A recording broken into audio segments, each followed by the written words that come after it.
오늘 주제는 메타버스입니다. 산업의 존재가 있기 위해서 저희 SF플러스가 고려하는 건 세 가지 요소가 있거든요. 실리콘밸리 쪽에서 굉장히 핫하게 돌아다니던 글이 하나 있거든요. BTS의 소우주라는 온라인 콘서트가 있었거든요. NBA 카드 NFT를 적용을 해서 르브론 제임스 같이 이제 가장 핫한 농구 선수의 리플레이, 그 인상적이었던 리플레이 하나가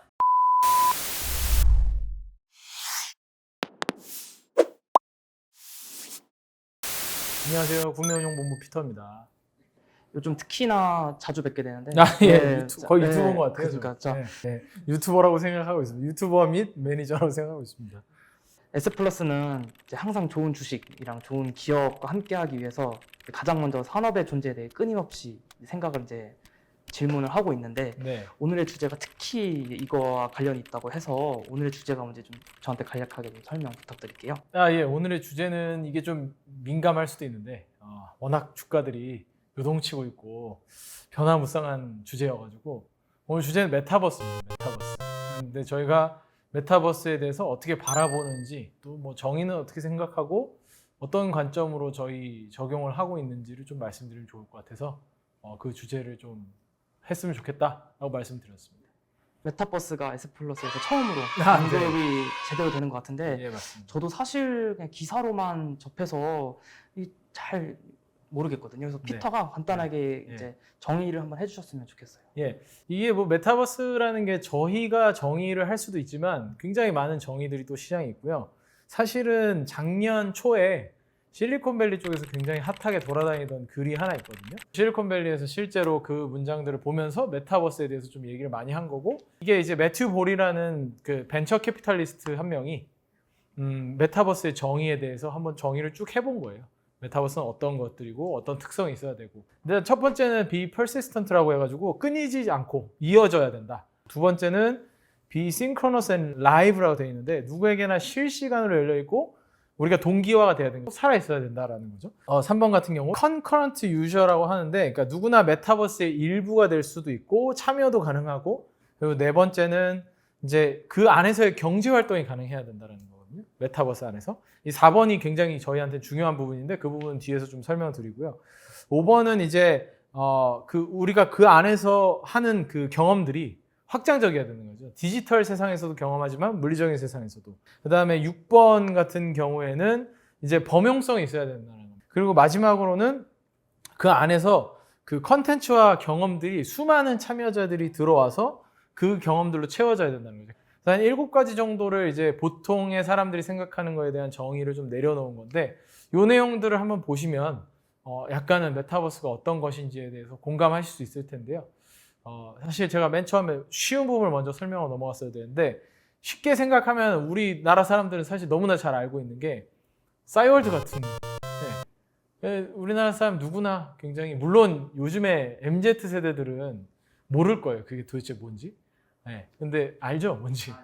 아는 세대라고 생각합니다. 이걸 못 알아듣는 10대들도 우리 채널을 볼 수 있기 때문에 근데 뭐 싸이월드 같은 세상, 우리가 그 안에서 뭐 미니미를 만들고 뭐 자기 미니 홈피 만들고 했었잖아요. 그런 세상이 사실 메타버스 그 자체죠. 근데 그 메타버스를 항상 검색하면 항상 연관 검색으로 이게 빠지지 않고 등장하는 개념이 바로 블록체인이랑 NFT 기술이더라고요. 혹시 왜 그런 걸까요? 그러니까 아까 메타버스의 속성에서 얘기했던 것들 중에 4번이 중요하다고 말씀드렸잖아요. 그거랑 연결되는 건데, 그러니까 사이버 세계, 그러니까 우리가 알고 있는 온라인의 세계에서도 경제가 형성돼야 된다는 거거든요. 근데 경제가 형성된다는 건 그 안에서 어떤 특정한 가치를 가진다는 거죠. 메타버스의 세계 내에서 가치를 가져야 되는 건데, 가치라는 거는 사실 희소성이 있어야 되잖아요. 누군가 소유를 한다거나 한정돼 있는 그런 희소성이라는 게 있어야 되는데, 디지털 자산 같은 경우는 그런 걸 가질 수 없었죠. 지금까지는 전혀 가질 수 없었어요. 누가 소유할 수도 없고 무단으로 복제도 가능했고 얼마든지 퍼져나갈 수 있는 형태였는데, 이런 것들이 사실은 온라인의 한계였지만 점점 더 극복을 해왔죠. 근데 아직도 완벽하게 극복되지 않았던 상황에서 블록체인이라는 기술은 누가 누구한테 넘어갔던 소유권이 그 디지털 자산에 대해서도 다 찍히는 거고, 그 위에 이제 non-fungible token이라고 해서 이제 NFT, 블록체인을 기반으로 발행되는 것이죠. 이 블록체인을 기반으로 발행되는 NFT가 결국에는 이 디지털 자산에 대한 소유권을 명확하게 알려주는 개념이 되기 때문에 일종의 인프라의 역할을 하는 겁니다.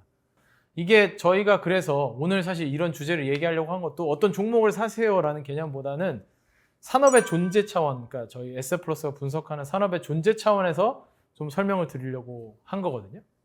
그러면 오프닝 때 이야기했던 그 산업이 존재할지 아닐지를 판단하는 에셋플러스의 스텝 5 단계 중에 바로 그 스텝 1, 산업의 존재에서 고려하는 요소가 있다고 하는데 네. 그거를 잠깐 소개해 주시면서 연관성을 좀 설명을 부탁드릴게요. 예, 뭐 NFT에 대해서 재미있는 좀 더 이야기를 하기 전에 저희의 관점을 좀 더 얘기 드리고 싶은데요. 산업의 존재가 있기 위해서 저희 에셋플러스가 고려하는 건 세 가지 요소가 있거든요. 효용이 있어야 하고, 가격이 맞아야 되고, 인프라가 형성되어 있어야 된다는 거예요. 그러니까 인프라는 좀 전방 산업 측면에서 생각을 할 수 있는데, 블록체인과 NFT라는 개념이 이런 메타버스의 세상에 대해서 인프라의 역할을 해주고 있는 건데, 이게 무슨 소리냐? 아까 말씀드린 것처럼, 그러니까 NFT라는 게 없었다면 디지털 자산이 교환될 수 없고 가치를 가질 수 없는데, 그런 것들이 가치를 가질 수 있고 교환될 수 있었다라는 것 그 자체가 NFT가 있었기 때문에 가능한 거거든요. 근데 이건 지금까지 저희가 관점 책에서도 많이 설명해 왔지만, 통신 네트워크, 무선 통신 네트워크가 있었기 때문에 핸드폰이 있었고 스마트폰이 생긴 거고, 고속도로가 있었기 때문에 자동차가 발전을 한 거고, 이렇듯이 인프라가 깔려야만 그 다음 산업이 발전을 하는데, 블록체인과 NFT라는 인프라가 깔리고 나면 그 다음 그 위에서 산업이 존재할 수 있다는 것이죠. 디지털 자산의 거래라든지 그 안에서의 경제라든지 이런 거 형성될 수 있는 기반이 되는 그런 기반 인프라라고 저희는 생각을 하기 때문에, 에셋플러스가 바라보는 관점에서는 메타버스가 시작될 수 있는 기반 인프라가 형성되었다. 그러면 이제부터 본격적으로 산업의 존재가 형성되기 때문에 고민을 더 깊게 해보자. 산업의 성장으로 이제 스텝 2로 넘어갈 수 있는 단계가 되었다라는 기반이 되겠죠. 네. 지금까지 없던 방식의 새로운 이제 플랫폼이잖아요. 네. 그래서 기사를 보니까 이제 어느 모 대학교 입학식, 그 다음에 대기업의 채용 설명회, 그 다음에 유명 아이돌 음원을 공개하는 것이 이제는 가상의 공간, 그리고 메타버스 플랫폼이라는 걸 통해서 진행을 하고 있더라고요. 되게 저한테는 되게 신선한 충격이었어요. 특히 또 다른 주목할 만한 시장이 있을까요? 근데 지금 말씀해 주신 것들이 다 이제 전체적으로 보면은 결국에는 컨텐츠인 거죠. 컨텐츠. 그러니까 우리가 이와 관련돼서 컨텐츠에 주목을 해야 됩니다. 그러니까 메타버스의 세상이 된다 하더라도 결국 사람들이 하는 거는 온라인으로 내가 관심을 가질 만한 걸 하러 가는 거죠. 그러니까 현실 세상에서 우리가 관심을 가지는 컨텐츠들을 메타버스 세상 속으로 옮겨놨다라는 개념이 되는 거기 때문에, 일단 기본적으로는 컨텐츠가 굉장히 주목해야 되는 영역이라고 생각을 하고요. 컨텐츠에 어떻게 보면 그 레버리징이 훨씬 많이 된다라는 생각인데요. 뭐 말씀해 주셨던 BTS가 아주 그 비근한 예일 것 같은데, 가장 대표적인 예인데, 왜냐하면 이번에 6월에 있었던 BTS의 소우주라는 그 온라인 콘서트가 있었거든요. 혹시 거기 참여자가 얼마나 될지 좀 가늠해 보실 수 있어요? 그래도 BTS니까 전 세계 133만 명이 시청을 했다고 하거든요. 근데 이게 유료로 들어와야 돼요. 그러니까 유료로 들어와서 보는 거죠. 이렇게 엄청난 숫자가 모일 수 있는 공연이 가능해졌다는 거는 컨텐츠의 레버리징이 굉장히 가능해졌다라는 거고요. 그래서 일단은 그런 컨텐츠들에 주목하시는 게 좋지 않을까라는 게 첫 번째인데, 앞으로 현실 세계에서 메타버스로 옮겨가는 것들을 상상을 계속 해보시라는 얘기에 좀 더 가깝습니다. 그러니까 이게 단순하게 그냥 지금 컨텐츠니까 컨텐츠가 좋다 이렇게 보실 게 아니라 이제 시작인 거죠. 이제 상상의 시작인 거죠. 근데 이제 우리가 NFT 시장을 좀 또 재밌게 볼 수 있는 하나의 예시를 좀 말씀드리고 싶었는데, 저희 운용본부에서도 이 내용을 좀 파고들다가 되게 재밌어가지고 한번 보게 됐어요.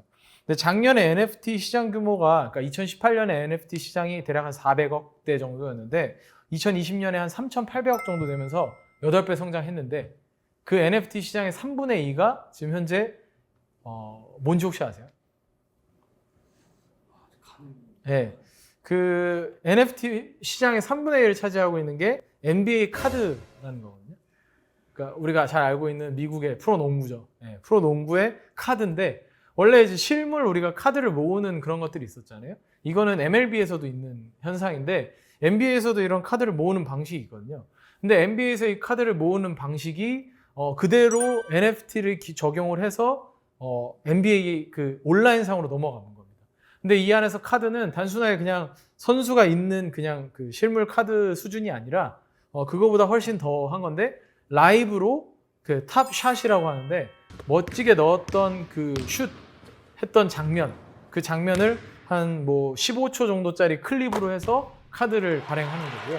그 발행할 때 NFT 기반 기술을 적용을 해가지고 특정한 리플레이 같은 경우, 한 15초짜리 그 특정한 리플레이 같은 경우에는 굉장히 소유자를 적게 하는 거죠. 한 50명만 가질 수 있는 카드로 해서 그게 거래가 되고.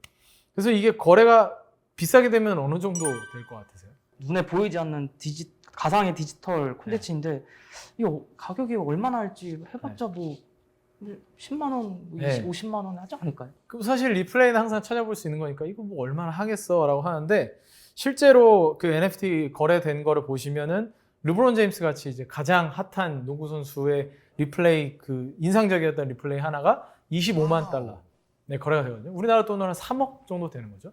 그러니까 물론 원래 카드 시장이 형성되어 있으니까 이걸 옮겼을 때 그 효과가 나는 건데, 훨씬 더 많은 사람들이 접근 가능하다라는 거죠. 그래서 훨씬 더 많은 사람들이 자기의 그 소유를 주장할 수 있는 시장이 됐다. 그래서 이런 것들처럼 이미 기반 컨텐츠가 있는 상태에서 NFT라는 게 하나 더해지면서 메타버스로 확장되는 세계를 가지게 되는 뭐 그런 컨셉으로 좀 보시면 좋지 않을까라고 생각이 듭니다. 그러니까 NBA라는 것처럼 컨텐츠가 가진 것들이 NFT를 통해서 산업의 존재가, 가상 세계 속에서의 산업의 존재가 생겼고 산업이 성장할 수 있는 기반이 되었다라고 말씀드릴 수 있을 것 같습니다.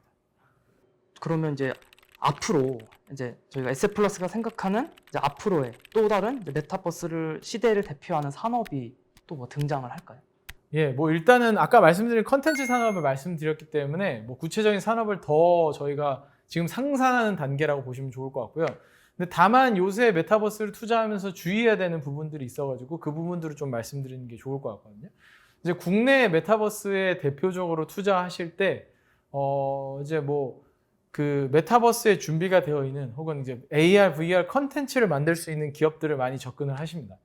근데 사실 이 부분은 좀 주의가 필요하다고 말씀드릴 수 있는데요. 왜냐하면 이 컨텐츠를 그냥 만드는 거, 그러니까 외주를 받아서 컨텐츠화 시키는 거 정도로는 사실 그렇게까지 레버리지가 나긴 힘듭니다. 그 IP, 그 지적 재산권에 대한 소유권이 없으면 사실은 그게 쉽지는 않거든요. 그래서 저희는 그 소유권을 가지고 있는 컨텐츠의 원 소스를 가지고 있는 사업자들에게 이런 생각으로 투자하시는 건 긍정적이라고 생각하는데, 이걸 도와주는 사업자들한테 너무 많은 밸류를 주고 투자를 하는 것은 사실은 비즈니스 모델을 좀 잘 봐야 된다. 왜냐하면 이게 비즈니스 모델을 볼 때도 앞으로 뭐 예를 들어 우리가 유튜브를 뭐 몇십 개씩 더 찍고 싶어요. 엄청나게 많이 찍고 싶은데 그러기가 사실 쉽지가 않잖아요. 네. 그거를 찍기 위해서 촬영 인력도 필요하고 매번 그런 것들을 들어가야 되는데, 우리는 지금 이제 시장에서 많이 주목하는 종목들 같은 경우에는 그 촬영 인력, 편집 인력, 뭐 이런 레버리징이 쉽지는 않은 영역에 계속 투자가 들어가는 개념이 되는 거죠.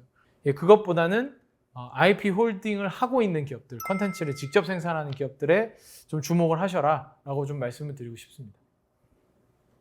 제가 뭐 스텝 1의 산업의 존재에 대해서 말씀을 드리면서 이제 메타버스에 대해서 얘기를 드렸는데, 아마도 많은 분들이 저희가 메타버스에 대한 얘기를 한다 그래가지고 뭐 종목에 대한 얘기를 하고 좀 자세한 얘기를 할 거라고 생각을 하셨을 수도 있어요. 근데 이런 인프라가 깔렸을 때는 지금 당장의 현상에 너무 주목하기보다, 지금 당장의 시세 변화에 너무 주목하기보다는 앞으로 일어날 수 있는 변화를 좀 상상해 보셨으면 좋을 것 같아요.